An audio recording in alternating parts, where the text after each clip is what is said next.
నీతో దేవుని చిన్న మాట. ప్రియ శ్రోతలందరికీ నా వందనాలు. మీరందరూ బాగున్నారా? మీరందరూ బాగుండాలని వాక్యం ద్వారా స్థిరపరచబడాలని ప్రార్థిస్తున్నాను. ఈరోజు దేవుని వాక్యం రోమపత్రిక 7వ అధ్యాయము 4వ వచనం. కావున నా సహోదరులారా, మనము దేవుని కొరకు ఫలమును ఫలించినట్లు మృతులలో నుండి లేపబడిన క్రీస్తు అను వేరొకని చేరుటకై మీరును ఆయన శరీరము ద్వారా ధర్మశాస్త్రము విషయమై మృతులైతిరి. ప్రియ దేవుని బిడ్డలారా, ధర్మశాస్త్ర విషయమై మృతులైతిరి. మనం రక్షణ కొరకు దేవునిచే అంగీకరించబడడానికి ఇకపై పాత నిబంధనలోని ధర్మశాస్త్రం వైపు కానీ బలుల వైపు కానీ చూడడం లేదు. మనం ధర్మశాస్త్రానుసారమైన పాత ఒడంబడిక నుండి విడిపించబడి క్రీస్తుతో ఐక్యమయ్యాం. ఇప్పుడు రక్షణ కొరకు క్రీస్తు వైపు చూస్తున్నాం.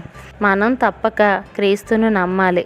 ఆ విధంగా పరివర్తన చెంది క్షమాపణ పొంది దేవుని కొరకు ఫలించడానికి సమర్థులం అవుతాము. ఇట్లు మీ సహోదరి భాగ్యం. మరణాత. షలోం.